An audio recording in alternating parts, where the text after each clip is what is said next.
तो देखो हम लोग चालू कर रहे हैं रियल नंबर।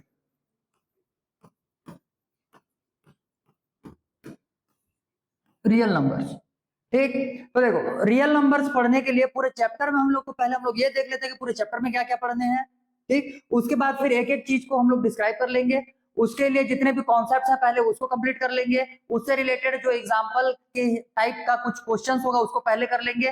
फिर जाकर के हम लोग एक्सरसाइज में उतरेंगे और तब जाकर के फिर चैप्टर के क्वेश्चंस करना स्टार्ट करेंगे। तो स्टेप बाय स्टेप इसमें आगे चलते चलते हैं। तो इसमें सबसे पहला रियल नंबर जो चैप्टर है, इस चैप्टर में पढ़ना क्या क्या है या टॉपिक्स क्या क्या आएंगे उसको पहले देख लेते हैं। तो समझो सबसे पहला तो आएगा इसमें हम लोगों का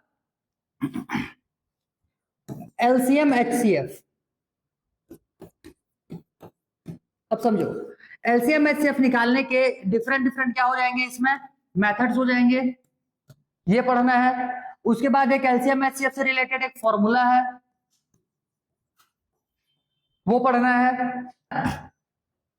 उसके बाद फिर एलसीएम एचसीएफ मेथड्स, फॉर्मूले, और इसके बाद इसमें आ जाएंगे word problems.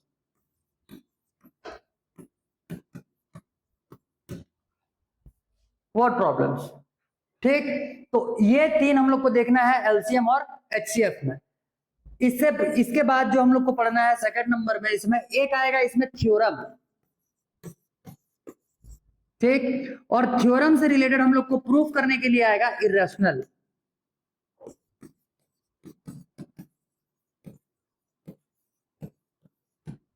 Irrational number proof करने के लिए आएगा उसमें, तो थ्योरम से रिलेटेड होगा। और इन सारे चीजों को पढ़ने के लिए इसमें और जो बेसिक्स अगर आते हैं तो हम लोगों को जिन चीजों का रिक्वायरमेंट पड़ेगा उसमें ध्यान से समझो। एलसीएम और एचसीएफ निकालेंगे तो उसमें डिवीजन देना पड़ेगा उसमें। तो डिवीजन अगर दे रहे हैं तो उसमें सबसे पहला पता रहना चाहिए कि कौन सा नंबर किस नंबर से डिविजिबल होता है या नहीं होता है। समझ में आया? मतलब कि कोई सा भी नंबर किसी दूसरे नंबर से डिविजिबल है या नहीं है, ये पहले चेक करना आना चाहिए। इसके लिए पढ़ा जाता है क्या चीज, divisibility rule. Divisibility rule previous classes में पढ़े हुए थे, सबके सिलेबस में था। तो डिविजिबिलिटी रूल अगर किसी किसी को नहीं पता है तो पहले डिविजिबिलिटी रूल कंप्लीट किया जाएगा, वो कंप्लीट होगा। उसके बाद फिर हम लोग स्टार्ट करेंगे एलसीएम और एचसीएफ। और उसके पहले हम लोग को पढ़ना है, इसको डिटेल में जानने के लिए सबसे पहले हम लोग पढ़ेंगे नंबर सिस्टम। समझ में आया? क्या पढ़ेंगे? Number system. क्लियर हुआ? तो देखो, तो इसको पढ़ने के लिए सबसे पहले हम लोग निकाल करके चलते हैं इसमें नंबर सिस्टम। देखो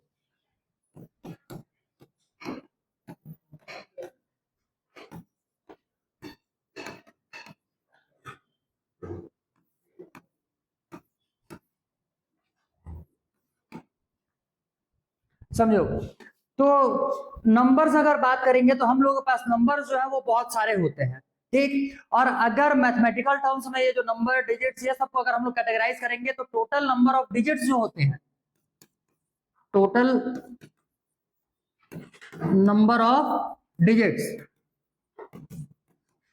तो टोटल नंबर ऑफ डिजिट्स कितने हो जाएंगे? 10। समझ में आया? कहां से कहां तक होता है बोलने से? 0 to 9। 10 कैसे आएगा डिजिट में? डिजिट्स कितने होते हैं? टोटल 10 होते हैं, उसमें से भी डिजिट्स कौन कौन से हो जाएंगे? 0 to 9। समझ में आया? 0 1 2 3 4 करते हुए 9 तक पहुंचेंगे तो यही होता है सिर्फ क्या? डिजिट्स। इन्हीं डिजिट्स को जब हम लोग क्या करते हैं, कंबाइन करते हैं, तो डिफरेंट डिफरेंट डिजिट से क्या बनता है? डिफरेंट डिफरेंट नंबर्स बनते हैं। तो 1 डिजिट वाले नंबर नंबर्स हो जाएंगे, 2 डिजिट वाले नंबर हो जाएंगे, 3 डिजिट्स वाले नंबर हो जाएंगे, 4 डिजिट्स वाले नंबर हो जाएंगे। तो इस हिसाब से डिफरेंट डिफरेंट डिजिट से क्या होते हैं? नंबर्स होते हैं। जैसे यहाँ पे अगर लिखेंगे 4 9 5 6 2 जैसे लिखा हुआ, तो ये जो है ये एक सिंगल नंबर है। बात समझ में आया? लेकिन डिजिट्स बोलेंगे तो ये कितने डिजिट से बना हुआ है? 2 2 4 और एक 5। ये टोटल 5 डिजिट्स का बना हुआ एक सिंगल नंबर है। क्लियर हो गया? तो डिजिट्स कितने होते हैं बोलने से? कितने होते हैं? 10। और नंबर्स कितने होते हैं बोलने से? इनफाइनाइट। क्लियर हो गया? किसमें का सिंगल नंबर कैसे है? सिंगल नंबर मतलब ये एक ही नंबर है, ये एक ही नंबर है।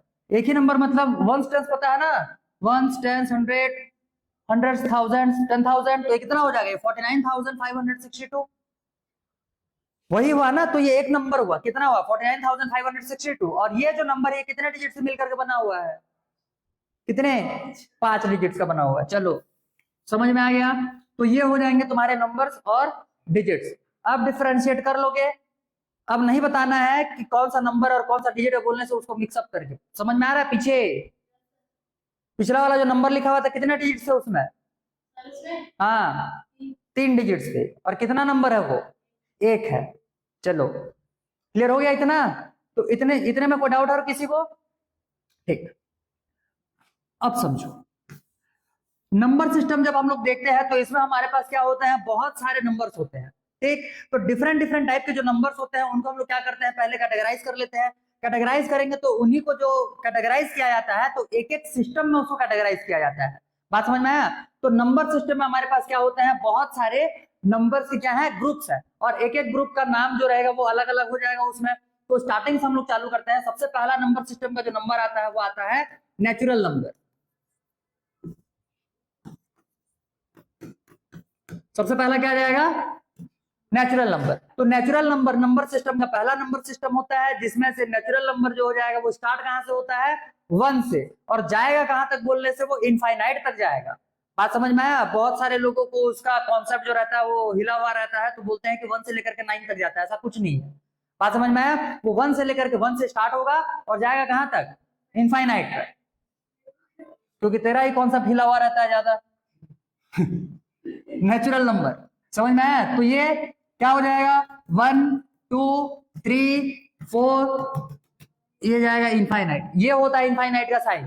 बात समझ में आया? इससे थोड़ा सा फेमिलियर हो जाओ, क्योंकि अभी हम लोग ट्रिग्नोमेट्री जब पढ़ने वाले हैं तो ये साइन का यूज करने वाले हैं वहां पे। क्लियर हुआ? तो ये जो साइन होता है ये किसका होता है, इनफाइनाइट का होता है। चलो, नेचुरल नंबर के बाद जो अगला नंबर सिस्टम आ जाएगा इसमें, ये हो जाएगा होल नंबर।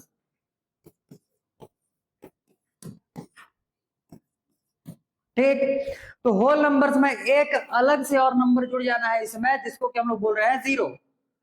तो जीरो से स्टार्ट होने वाले नंबर सिस्टम को हम लोग क्या बोलते हैं, होल नंबर्स। तो ये हो जाएगा 0 1 2 3, और ये जाएगा इनफाइनाइट।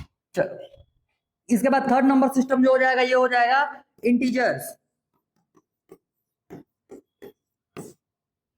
इंटीजर्स जो रहता है ये, जैसे 0 के इस साइड में ये 1 2 3 4 करते हुए ये पॉजिटिव डायरेक्शन में जा रहा है।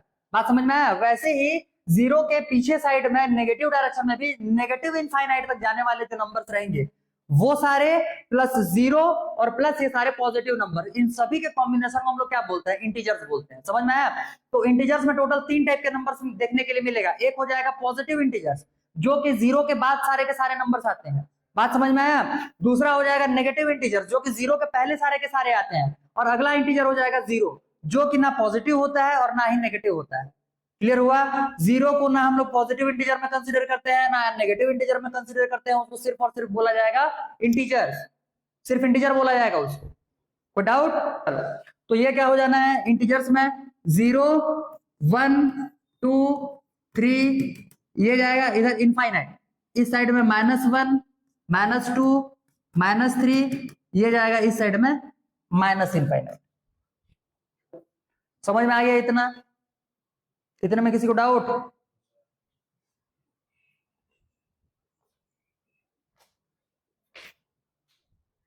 जल्दी लिखो, जल्दी आगे। हो गया? देखो, इंटीजर्स के बाद जो अगला नंबर सिस्टम आता है उसको हम लोग बोलते हैं रैशनल नंबर्स।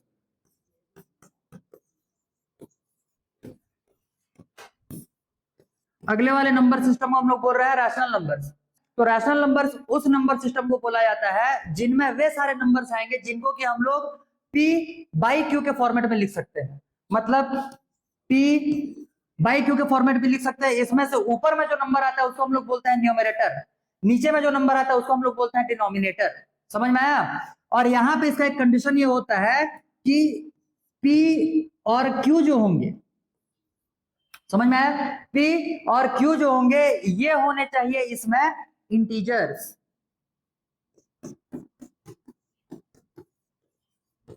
ये क्या होने चाहिए, इंटीजर्स। और q is not equal to, या q should not be equal to 0।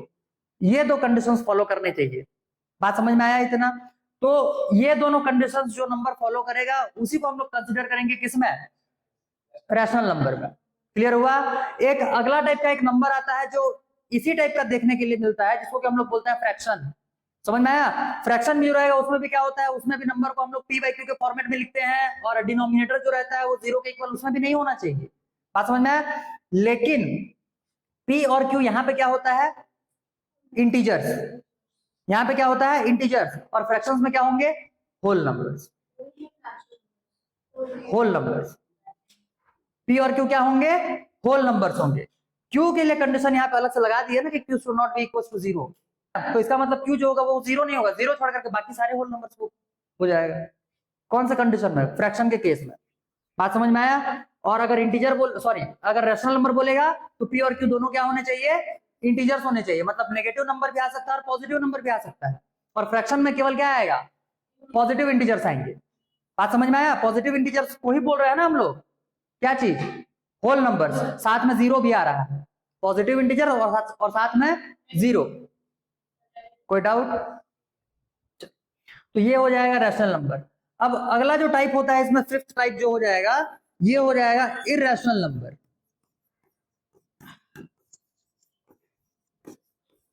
अगला जो टाइप हो जाएगा इसमें इररेशनल नंबर। तो सिंपल है, ऐसा नंबर जिसको कि हम लोग पी बाई क्यू के फॉर्मेट में नहीं लिख सकते उसको हम लोग बोलते हैं इररेशनल नंबर। क्लियर हुआ? जो नंबर पी बाई क्यू के फॉर्मेट में नहीं लिख सकते उसी को हम लोग बोलेंगे इररेशनल नंबर। ये जो नंबर्स होते हैं जनरली नॉन टर्मिनेटिंग और नॉन रिपीटेटिंग डेसिमल नंबर्स होते हैं। बात समझ में आया?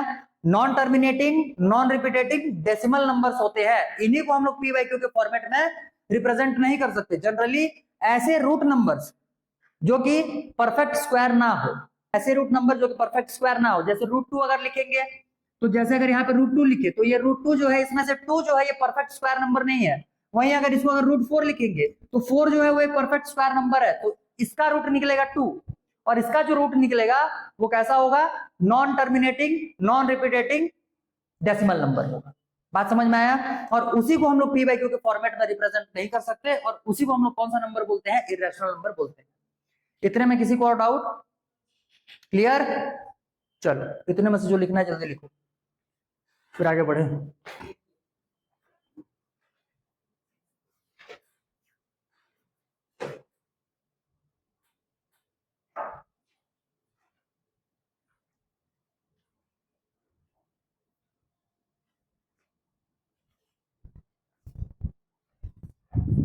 हो गया? अब नंबर सिस्टम में अगला जो नंबर आ रहा है, अब समझो इसको, ये जितने टाइप के नंबर्स हम लोग यहाँ पे लिख चुके हैं, ये सारे नंबर से क्या होता है, एग्जिस्टेंस होता है, मतलब ये नंबर को हम लोग को पता रहता है कि वो एक स्पेसिफिक वैल्यू को दे रहा है।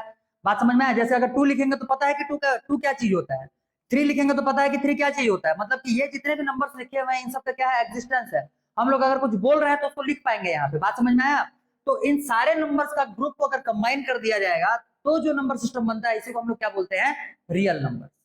बात समझ में आया? इसी को हम लोग क्या बोलते हैं, रियल नंबर्स। अगर मैथ्स वगैरह लेकर के अगर 11th में पहुंचोगे तो वहां पे एक डिफरेंट टाइप का नंबर देखने के लिए मिलेगा जिसको हम लोग बोलते हैं इमेजिनरी नंबर। तो उसको रिप्रेजेंट करने के लिए स्मॉल आई का यूज किया जाता है, तो वो अभी तुम्हारे सिलेबस का पार्ट नहीं है, तो उसको अभी स्किप मारो। अभी सिर्फ दिमाग में इतना उठा करके रखो कि ये सारे नंबर हम लोग क्या बोल रहे हैं, रियल नंबर। क्लियर हो गया इतना? इतने में किसी को डाउट? और अब देखो, इसके लिए हम लोग एक वेन डायग्राम बना लेते हैं। तो वेन डायग्राम से क्या हो जाएगा, क्लियर हो जाएगा कि कौन सा नंबर किस नंबर सिस्टम के अंडर में आता है।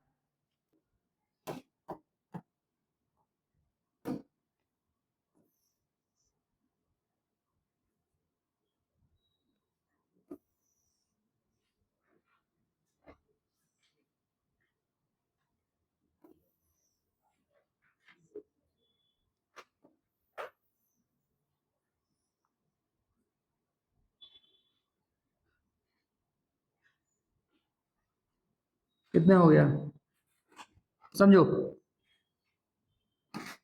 ये जो है ये नेचुरल नंबर के लिए हो जाएगा। नेचुरल नंबर किसके अंडर में आएगा बोलने से, ये होल नंबर के, होल नंबर्स में जितने भी होल नंबर्स होते हैं उसी के अंडर में क्या आ जाता है, नेचुरल नंबर आ जाता है। अगर जीरो को हम लोग क्या कर दे, छोड़ दे, तो होल नंबर्स के बाद अगला क्या आ जाना है, इंटीजर्स आ जाना है। ठीक, तो इंटीजर्स उसके बाद क्या आ जाएगा, रैशनल या फिर इरेशनल नंबर आ जाएगा। क्लियर हुआ? और इस इन सारे नंबर्स को हम लोग क्या बोल रहे हैं, रियल नंबर्स।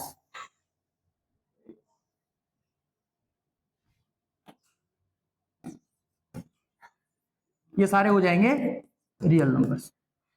समझ में आ गया?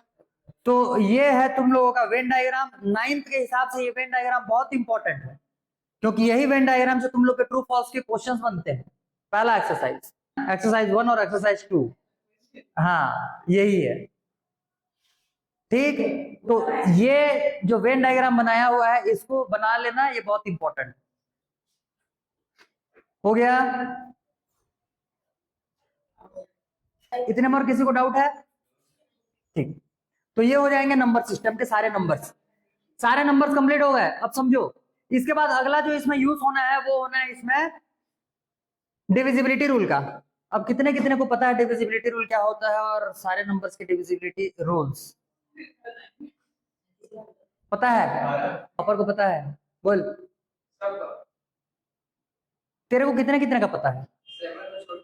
सबका पता है। तू 11th का बता दे बस। 11 का, हाँ। 1 डिजिट में 1 है? गलत है। 1 के डिजिट में कैसे 1 आएगा? तू वैसे में तो तू 21 को भी 11 से तू डिवाइड कर देगा। ये जैसे मैं यहाँ पे 21 लिखा,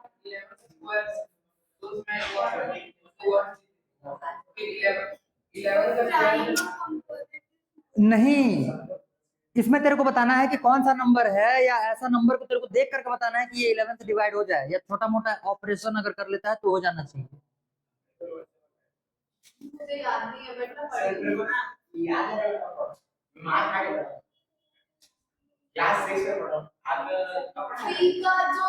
नहीं मार के पढ़ाया।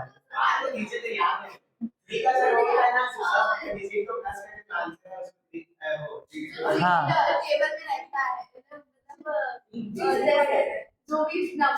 बस बस बस। तो देखो ये सारे समझ में आ गया। अब ये वेन डायग्राम बनाने के बाद अगला हम लोग स्टार्ट कर रहे हैं क्या चीज? Divisibility rule. लगाओ, अगला हेडिंग लगाओ, डिविजिबिलिटी रूल। हो गया, इधर आ जा। नहीं नहीं, तू वहीं बैठ, वहां बैठ, वो वाले चेयर में बैठ, लास्ट वाले। तू लास्ट में जाना सही। अरे मैं बता रहा हूँ, तू लास्ट में जा तो सही, तू लास्ट में जा तो सही। बैठा, अब समझ। वो पॉलिथीन जितने बार बाहर खुलेगा ना उतने बार उसको अंदर करना है तेरे को।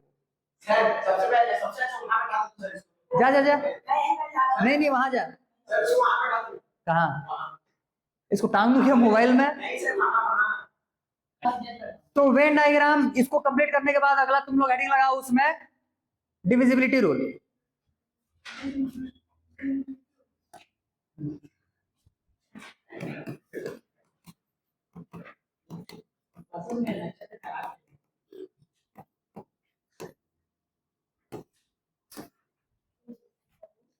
Divisibility rule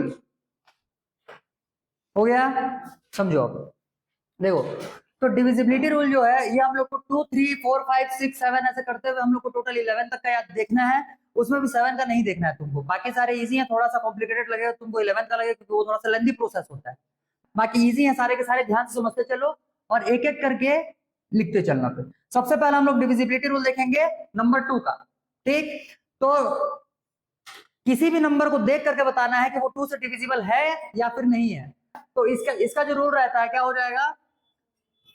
ones place unit place लिखो। Unit place of the number should be 0, 2, 4, 6, 8। Unit place of the number should be 0, 2, 4, 6, 8 ये होने चाहिए। तो कोई सा भी नंबर जिसके लास्ट डिजिट में क्या दिखना चाहिए? 0, 2, 4, 6, 8 अगर दिख रहा है तो वो क्या हो जाएगा? 2 से डिविजिबल हो जाएगा।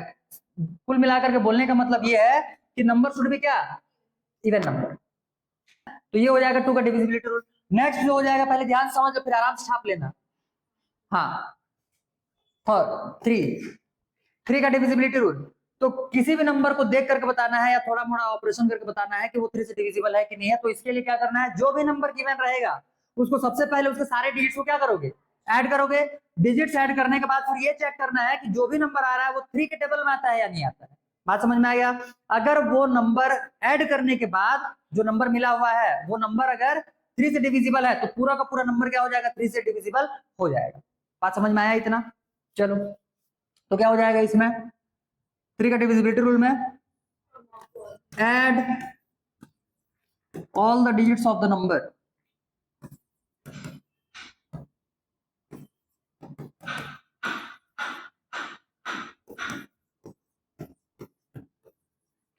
and check whether the result is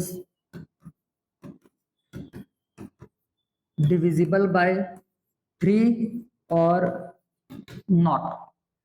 Add all the digits of the number and check whether the result is divisible by 3 or not. मतलब कि जैसे कोई सा भी एग्जांपल में अगर लिखा हुआ रहेगा जैसे 4 5 3 2 6 और यहाँ पे लिख दिया मान लो 1।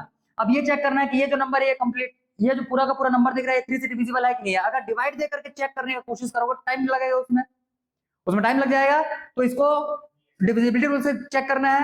हो क्या जाएगा, सबसे पहले डिजिट्स का सम निकालो। क्या हो जाएगा 5 + 4 9 9 + 3 12 12 + 2 14 14 + 6 20 + 1 21। तो 21 जो है ये 3 के टेबल में आता है कि नहीं आता है, आ जाएगा। तो ये नंबर पूरा का पूरा क्या हो जाएगा 3 से डिविजिबल हो जाएगा।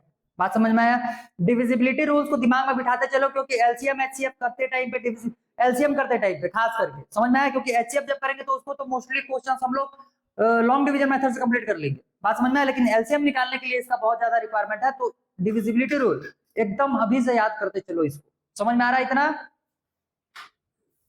चलो, तो 3 के बाद अगला जो हम लोग को डिविजिबिलिटी रूल देखना है वो देखना है 4 के लिए। क्लियर? तो 4 के लिए डिविजिबिलिटी रूल क्या हो जाएगा, ध्यान से पहले समझो। लास्ट के 2 डिजिट्स अगर किसी भी नंबर के अगर लास्ट के 2 डिजिट्स मतलब यूनिट प्लेस और टेंस प्लेस का नंबर डिजिट, समझ में आया, दोनों को अगर मिलाएंगे तो एक नंबर बनेगा, 2 डिजिट का एक नंबर बनेगा। अगर वो 2 डिजिट का नंबर किससे 4 से डिविजिबल है तो पूरा का पूरा नंबर क्या हो जाएगा 4 से डिविजिबल हो जाएगा। बता रहा हूं, देखो। तो पहले इसका लिख लो, if last 2 digits of the number, last 2 digits, वो फर्स्ट नहीं होता है, फर्स्ट इधर होते हैं, आगे पीछे भी नहीं पता भगवान। If last 2 digits of the number is divisible by 4, then whole number is divisible by 4. If last 2 digits of the number is divisible by 4, then whole number is divisible by 4. अगर आखिरी के 2 डिजिट्स मतलब जो last में होते हैं, मतलब ones tens जो रहेंगे वो लास्ट वाले डिजिट्स होते हैं। कोई सा भी नंबर अगर हम लोग लिखते हैं तो नंबर का स्टार्टिंग कहां से करते हैं, पीछे से कि इधर से, मतलब उधर से कि इधर से। उससे क्या मतलब है, अगर तेरे को कोई नंबर दे दिया जाएगा तो इधर ही से देखेंगे ना उसको। तो ये होता है, इधर होता है स्टार्टिंग, उधर होता है एंडिंग, मतलब ये हो जाएंगे स्टार्टिंग के डिजिट्स और वो हो जाएंगे लास्ट डिजिट्स। क्लियर हुआ? दोनों डिजिट्स बता रहा हूं ना, ये लिख लिए। चलो अब देखो एग्जांपल में, तो एग्जांपल में इसका क्या हो जाएगा ध्यान से समझो। जैसे मान लेते हैं लिखे हुए हैं 6 3 4 8, ये 4 डिजिट का एक नंबर हो गया। अब ये 4 डिजिट के नंबर को हम लोग को देख करके बताना है कि 4 से डिविजिबल है कि नहीं है। तो इसके लिए हम लोग क्या देखना है, ये लास्ट के 2 डिजिट्स देखने हैं। लास्ट 2 डिजिट्स अगर किससे डिविजिबल हो जाएगा 4 से, तो 48 जो है ये 4 से डिविजिबल हो जाएगा, देख के पता चल रहा है। अगला एक नंबर जैसे एग्जांपल के लिखते हैं 5 6 3 7 2, तो लास्ट 2 डिजिट्स क्या है 72। 72 को अगर 4 से डिवाइड दोगे तो ये डिविजिबल है। 18 72 अगर 4 से डिवाइड देंगे तो कितना आएगा 18। बात समझ में आया? तो अगर ये दोनों डिजिट्स मिल करके किससे 4 से डिविजिबल होंगे तो ये पूरा का पूरा नंबर क्या हो जाएगा 4 से डिविजिबल हो जाएगा। बात समझ में आया इतना? क्लियर हुआ? तो ये हो जाएगा 4 तक का डिविजिबिलिटी रूल। इतने में किसको और डाउट है बताओ? चलो अगला समझो। 5 के लिए डिविजिबिलिटी रूल, तो 5 के लिए जो डिविजिबिलिटी रूल हो जाएगा ये क्या हो जाएगा, इफ छोड़ो सीधा लिखना, लास्ट डिजिट शुड बी 0 और 5। अगर लास्ट डिजिट जो है वो क्या है, 0 है या फिर 5 है, तो वो किससे डिविजिबल हो जाएगा, 5 से डिविजिबल हो जाएगा। इसमें सिर्फ और सिर्फ लास्ट का डिजिट देखना है। क्लियर हो गया इतना? इतने में किसी को और डाउट? चलो 5 के बाद नेक्स्ट जो देखना है वो हो जाएगा 6 का डिविजिबिलिटी। तो 6 का जो डिविजिबिलिटी रूल होता है ये हो जाएगा, if number is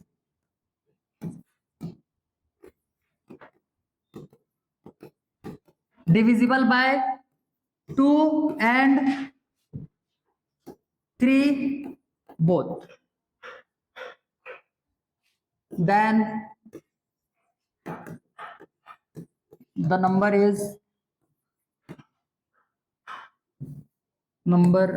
will be divisible by 6।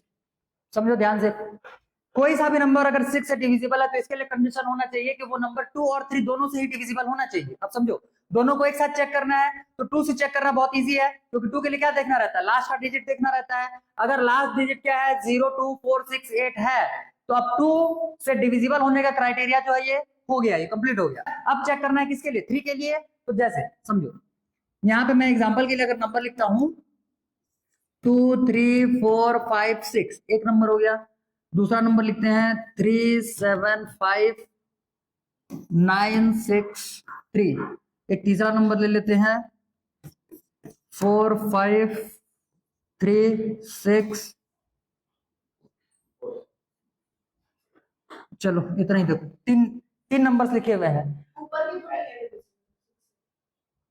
तो इन तीनों के लिए चेक करना, सबसे पहले चेक करोगे 2 से। ये नंबर 2 से डिविजिबल है, ये नंबर 2 से डिविजिबल है, ये नंबर 2 से डिविजिबल नहीं है, तो इसको हम लोग को 3 से चेक करने का जरूरत ही नहीं है। 2 से डिविजिबल नहीं है तो 3 से क्यों चेक करोगे, क्योंकि 6 का डिविजिबिलिटी रूल ये बोलता है कि 2 और 3 दोनों से होना चाहिए। 2 से हम लोग आसानी से चेक कर सकते हैं, तो चेक करके ही बता देंगे कि ये 6 से डिविजिबल नहीं होना है। बात समझ में आ गया? बच गया बाकी दो नंबर, ये दोनों 2 से डिविजिबल हो चुके हैं। अब अगला हम लोग को चेक करना है ये 3 से डिविजिबल है कि नहीं है। तो ये 3 से डिविजिबल है या 3 से डिविजिबल नहीं होगा, ये 3 से डिविजिबल है। इसका मतलब ये जो नंबर हो जाएगा ये 6 से भी क्या हो जाएगा, डिविजिबल हो जाएगा। तो 6 से डिविजिबिलिटी क्राइटेरिया क्या होता है, कोई सा भी नंबर 2 और 3 अगर दोनों से ही डिविजिबल होता है तभी जाकर के ये क्या होगा, 6 से डिविजिबल होगा। बात समझ में आया? दोनों में से अगर किसी एक से भी डिविजिबल नहीं है तो वो 6 से डिविजिबल नहीं होगा। क्लियर?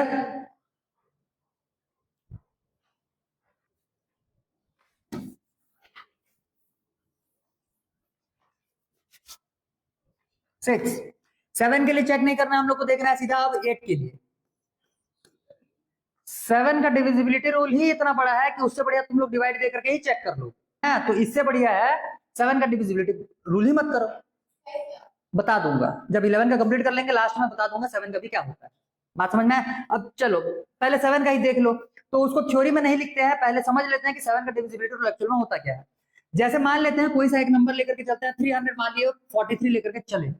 तो करना क्या है इसमें, सबसे पहला इसका जो वंस प्लेस में जो नंबर है या डिजिट है उसको पहले यहां से निकाल दो। तो ये क्या बचेगा यहाँ पे 34 ना बचा, बाहर क्या निकाले हुए हैं 3। अब सबसे पहला 3 को क्या करना है, 2 से मल्टीप्लाई करना है। तो 3 2 कितना हो जाएगा 6।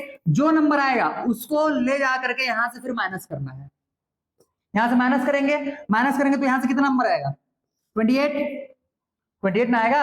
अब अगर ये नंबर अगर 7 से डिविजिबल है तो ये पूरा का पूरा नंबर 7 से डिविजिबल हो जाएगा। ये क्राइटेरिया है। अब समझो यहाँ पे तो मैं 3 डिजिट का नंबर लेकर के चला हुआ था, तो इसको देख करके बता देंगे, क्योंकि इसका जो फाइनल रिजल्ट आया हुआ है ये कितने डिजिट का है, 2 डिजिट का है। तो इसको देख करके हम लोग बता लेंगे ये 7 से डिविजिबल है कि नहीं है। अब ध्यान से समझो, अगर मैं यहाँ पे लिखा 4 5 6 7 9, ये इतना बड़ा मैं नंबर लिख दिया। अब क्या किया जाएगा, प्रोसेस तो सेम ही है। तो यहां से 3 बाहर निकालेंगे, 6 से 3 बाहर निकालेंगे, 2 से मल्टीप्लाई करेंगे, 6 आ गया। अब 6 को कितने नंबर से सेपरेट करना पड़ेगा, ये 3 हो गया, 4 3 9 7 6 5 4। अब इतने बड़े नंबर से 6 को पहले माइनस करोगे, फिर जो रिजल्ट आएगा उसको फिर चेक करोगे 7 से डिविजिबल है कि नहीं है। इससे बढ़िया नंबर को ही चेक कर लो, एक ही ना डिजिट कम हुआ है। तो इस वजह से हम लोग चेक नहीं करते हैं, किससे, 7 से।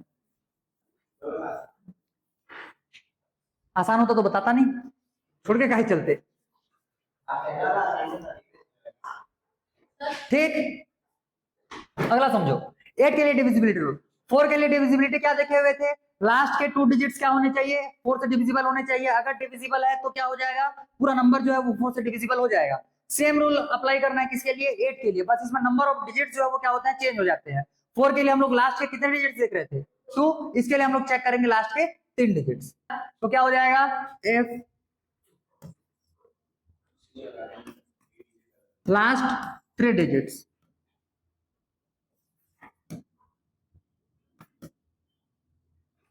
अब समझो लास्ट 3 डिजिट्स लिख रहे हैं, इसका मतलब डिजिट्स को सेपरेटली चेक नहीं करना है। जैसे अगर लास्ट के 3 डिजिट्स ले रहे हैं तो 3 डिजिट्स को अलग अलग डिजिट्स लेकर के सेपरेटली इससे डिवाइड करके चेक नहीं करना है, तीनों से जो नंबर बन रहा है उस नंबर को चेक करना है। बात समझ में आ रहा है। जैसे पुराने वाले क्वेश्चन में, जैसे पुराने वाले एग्जांपल मतलब 4 वाले एग्जांपल में क्या देखे हुए थे, जो नंबर लिए हुए थे उसमें लास्ट में जो डिजिट था वो क्या था, 72 था। तो 72 में 7 को अलग से और 2 को अलग से चेक नहीं किए हुए थे उसमें। 7 और 2 में से जो नंबर फॉर्म हो रहा था क्या चीज, 72। तो 72 को चेक किए हुए थे वो 4 से डिविजिबल है कि नहीं है। सेम वैसे ही 8 के लिए भी होना है। तो लास्ट के 3 डिजिट से बनने वाले नंबर को चेक करोगे कि वो 8 से डिविजिबल है कि नहीं है। अगर होगा तब जाकर के पूरा का पूरा नंबर क्या हो जाएगा, 8 से डिविजिबल हो जाएगा। इसके आगे में वही लिख लो जो 4 वाले में लिखे हुए थे। हो गया इतना। इसके बाद अगला जो हम लोग को नंबर देखना है वो देखना है 9 के लिए। तो 9 का डिविजिबिलिटी रूल जो रहता है इसके लिए क्या हो जाएगा, जैसा डिविजिबिलिटी रूल देखे हुए थे 3 के लिए वही डिविजिबिलिटी रूल हो जाएगा 9 के लिए। 3 में बस क्या देख रहे थे कि जो रिजल्ट आ रहा था वो 3 से डिविजिबल है कि नहीं है। 9 के लिए हम लोग ये चेक करेंगे कि जो नंबर आएगा वो 9 से डिविजिबल है कि नहीं। तो सेम वही स्टेटमेंट यहाँ पे भी कॉपी कर लेना, बस इसमें चेक जो करेंगे वो किसके लिए चेक करेंगे, 9 के लिए चेक करेंगे। इसमें भी प्लस करना है, सारे जो भी नंबर दिया हुआ रहेगा सारे डिजिट्स को पहले क्या करोगे, प्लस करोगे। सारे डिजिट्स को प्लस करने के बाद जो रिजल्ट आएगा वो रिजल्ट को देखना है कि वो 9 के टेबल में आ रहा है कि नहीं आ रहा है। अगर रिजल्ट 9 के टेबल में आएगा तो पूरा का पूरा नंबर क्या हो जाएगा, 9 से डिविजिबल हो जाएगा। क्लियर हुआ इतना, इतने में किसी को डाउट?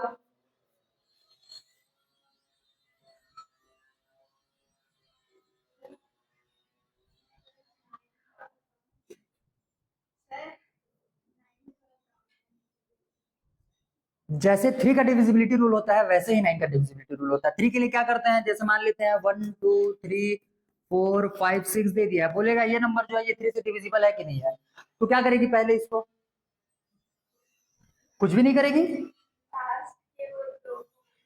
3 से डिविजिबिलिटी चेक करने के लिए सारे डिजिट्स का सम निकालना है पहले।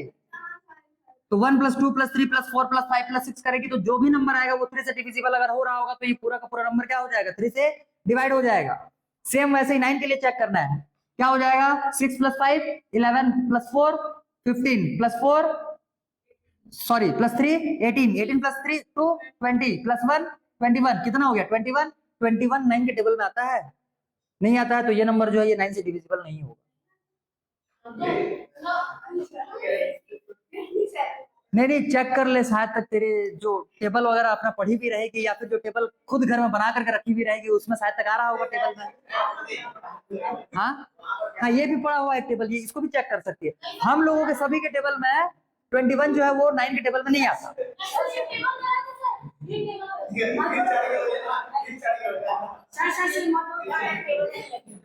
क्लियर हो गया इतना, तो ये हो जाएगा 9 का डिविजिबिलिटी रूल। नेक्स्ट जो हम लोग को देखना है वो देखना है 10 के लिए। 10 का डिविजिबिलिटी रूल अगला देखेंगे। तो 10 का डिविजिबिलिटी रूल क्या हो जाएगा, लास्ट डिजिट शुड बी 0। इसके लिए सिर्फ और सिर्फ एक ही क्राइटेरिया है, लास्ट डिजिट क्या होना चाहिए, 0 होना चाहिए, तब वो जो नंबर रहेगा वो क्या हो जाएगा, 10 से डिविजिबल हो जाएगा।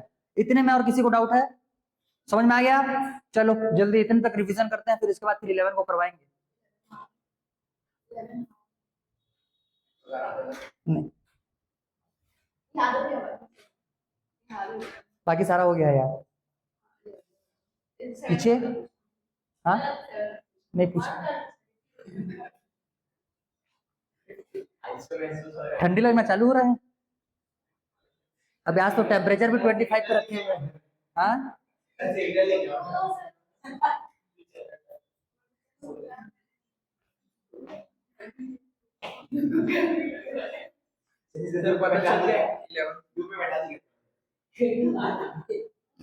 तू जा भाई, तू जा, तू जा, धूप से क्या, जा थोड़ी देर, जा जा जा जा।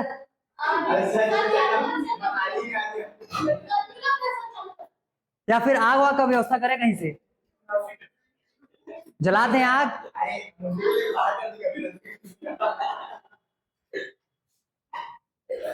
चलो, तो 10 के लिए समझ में आ गया। अब देखो इतने तक के सारे जो हम लोग डिविजिबिलिटी रूल देखे हैं, एक बार सबको एक बार रिवीजन के हिसाब से समझो। सबसे पहला समझो 2 का देखे हुए थे, फिर 3 का, फिर 4 का, फिर 5 का, फिर 6 का, फिर 8 का, फिर 9 का और फिर 10 का। अब यहां से ध्यान से समझो, 2, 5 और 10 ये तीनों का डिविजिबिलिटी रूल सेम है। ये तीनों में क्या करना है, लास्ट का डिजिट ही चेक करना है। 2 के लिए क्या होना चाहिए, 0, 2, 4, 6, 8 होना चाहिए। 5 के लिए क्या होना चाहिए, 0 या फिर 5 होना चाहिए। 10 के लिए क्या होना चाहिए, लास्ट डिजिट 0 होना चाहिए। बात समझ में आया। 3 का और 9 का डिविजिबिलिटी रूल सेम, समझ में आया, क्योंकि दोनों में क्या करना है, सम ऑफ डिजिट्स करने हैं। डिजिट्स को सम करने के बाद जो रिजल्ट आएगा वो चेक करना है। 3 के लिए चेक करेंगे 3 से डिविजिबल है या नहीं, 9 के लिए चेक करेंगे 9 से डिविजिबल है या नहीं। क्लियर हुआ। सेम ऐसे ही 4 और 8 का सेम। क्लियर हुआ। 4 के लिए देखेंगे कि लास्ट के 2 डिजिट्स जो है वो 4 से डिविजिबल है कि नहीं है, और 8 के लिए देखेंगे लास्ट के 3 डिजिट्स जो है वो 8 से डिविजिबल है कि नहीं। बात समझ में आएगा। इसमें से अकेला बची है ये वो है 14 दिसंबर को, सॉरी 14 फरवरी को ये मातृ पितृ दिवस मनाने वाला ये बंदा है, जानती है। 14 फरवरी मतलब 14, हाँ 14 फेब को 2 क्या बोलते हैं फेस्टिवल्स मनते हैं। एक मनता है मातृ पितृ दिवस और एक मनता है, हाँ कुछ एक है लेकिन है, तो ये वो वाला है 6। हाँ क्लियर हो गया, समझ में आया इतना। तो ये सारे के सारे तुम्हारे डिविजिबिलिटी रूल हो जाएंगे 2 से लेकर के कहां तक का, 10 तक का। बात समझ में आया। और ये पेयर पेयर के हिसाब से याद रखना है कि किसका डिविजिबिलिटी रूल किससे मैच कर रहा है, और इसी हिसाब से चेक करोगे। क्योंकि अब जब एलसीएम निकालना सीखेंगे हम लोग, तो एलसीएम में सबसे पहला यूज इसी का करना है, क्योंकि उसमें फैक्टराइजेशन मेथड यूज किया जाएगा। तो फैक्टराइजेशन मेथड से हम लोग को चेक करना है कि कौन सा गिवन नंबर जो है वो किस नंबर से डिविजिबल हो रहा है। कोई डाउट इतने में। चलो अब 11 का कंप्लीट करते हैं फटाफट।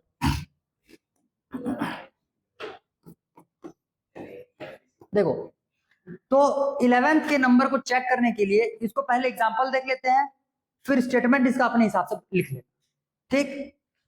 क्योंकि इसमें थोड़े से स्टेप्स 2-3 ज्यादा।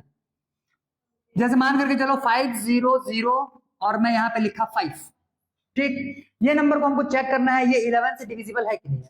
तो सबसे पहले हम लोग क्या करेंगे, इसमें अल्टरनेट नंबर्स का अलग अलग 2 पेयर बनाएंगे। तो अल्टरनेट नंबर्स मतलब होता है एक नंबर को छोड़ करके अगला वाला नंबर। बात समझ में आया। तो ये 5 का अल्टरनेट नंबर क्या हो जाएगा, 5 का अल्टरनेट ये 0 हो जाएगा, और ये 0 का अल्टरनेट क्या हो जाएगा, ये 5 हो जाएगा। बात समझ में आया। तो इन दोनों का अलग से पेयर बनाओ, ये 5 और ये 0, इन दोनों का सम निकालना है। और इन दोनों का अलग 0 + 5, ये दोनों अलग हो गए। 11 का डिविजिबिलिटी चेक करने के लिए सबसे पहले अल्टरनेट नंबर से क्या करने हैं, 2 अलग अलग पेयर्स बना देने हैं। दोनों पेयर्स का क्या निकालना है, सम निकालना है अलग अलग। तो ये क्या हो जाएगा, 5 + 0 5, 0 + 5 5।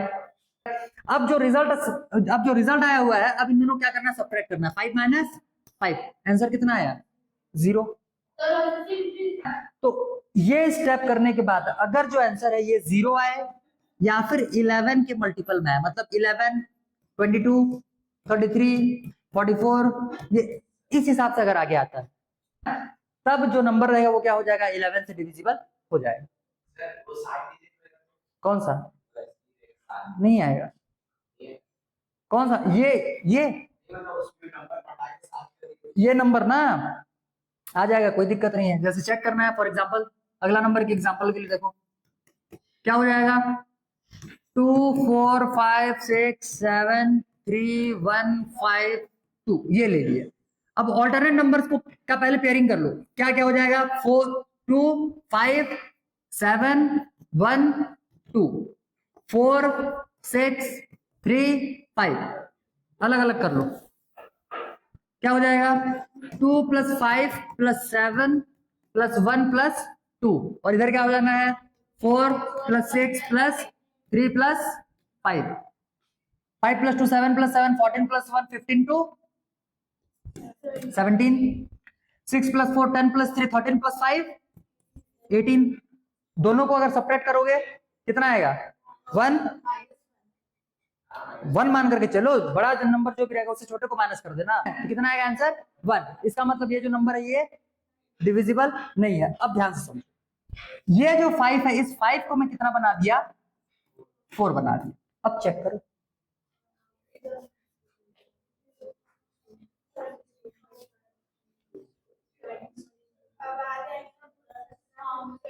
हो गया ना, अब आ जाएगा। तो ये क्या है, ये 17 है, ये भी कितना हो जाएगा, ये जैसे 4 हो गया तो ये भी कितना हो जाएगा 17 हो जाएगा। अब 17 - 17 करो कितना आ जाएगा 0। अगला एग्जांपल सुनो,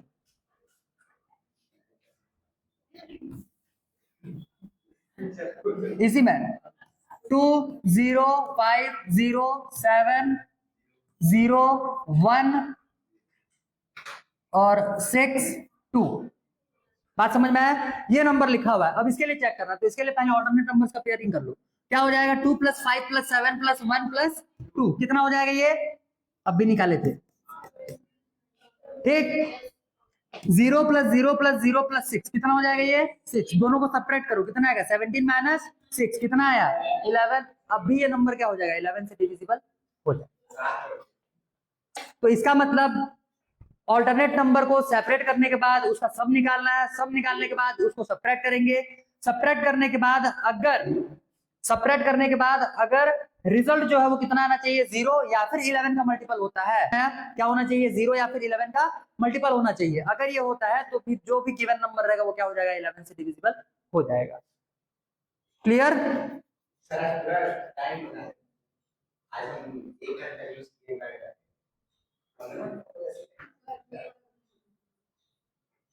हो गया इतने में, और किसी को डाउट है?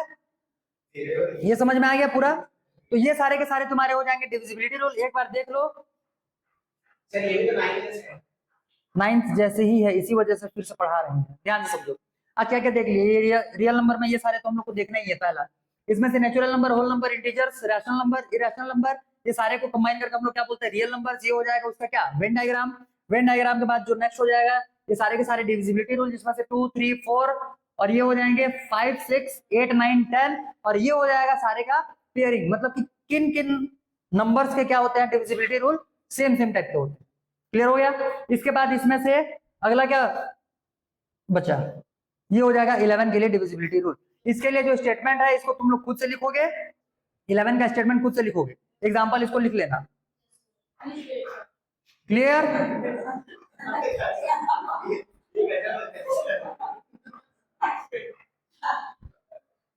हो गया क्या?